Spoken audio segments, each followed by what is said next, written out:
آج کل علماء کرام کی ویڈیوز پر میمز بنائے جا رہے ہیں، شرعی مسائل پر بھی میمز بنائے جا رہے ہیں۔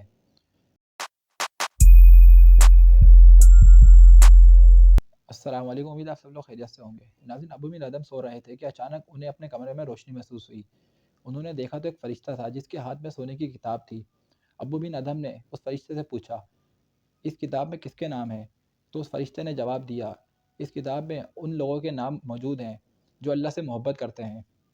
تو ابو بن ادم نے کہا، کیا اس میں میرا نام بھی موجود ہے؟ فرشتے نے کہا، نہیں۔ فرشتہ سے دوبارہ حاضر ہوا، اس کے پاس ایک اور کتاب موجود تھی۔ ابو بن ادم نے پوچھا، اس کتاب میں کس کے نام درج ہیں؟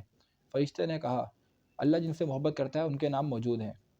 تو ابو بن ادم نے کہا، کیا اس میں میرا نام موجود ہے؟ اس فرشتے نے جواب دیا، جی ہاں، آپ کا نام اس میں سب سے اوپر موجود ہے۔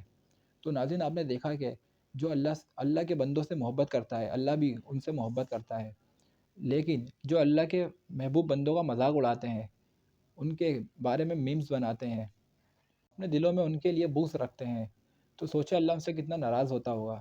آج کل علماء کرام کی ویڈیوز پر میمز بنائے جا رہے ہیں، شرعی مسائل پر بھی میمز بنائے جا رہے ہیں۔ کیا ہمیں ایسی ویڈیو کو دیکھنا چاہیے؟ کیا ہمیں ایسی ویڈیو کو شیئر کرنا چاہیے؟ بالکل آپ کا جواب ہوگا کہ نہیں۔ اگر ہم ایسی ویڈیوز کو شیئر کرتے ہیں اور دیکھتے ہیں تو بنانے والے کو اور شے ملتی ہے۔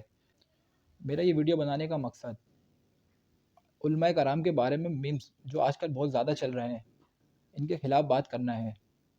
بطور مسلمان ہمیں ایسے میمز کا بائیکاٹ کرنا چاہیے۔ اگر ہم ایسے میمز دیکھیں گے ہی نہیں، ان کو شیئر نہیں کریں گے، تو یہ لوگ بنانا بھی چھوڑ دیں گے۔ میں امید کرتا ہوں کہ آپ ان کا بائیکاٹ کریں گے۔ بہت شکریہ۔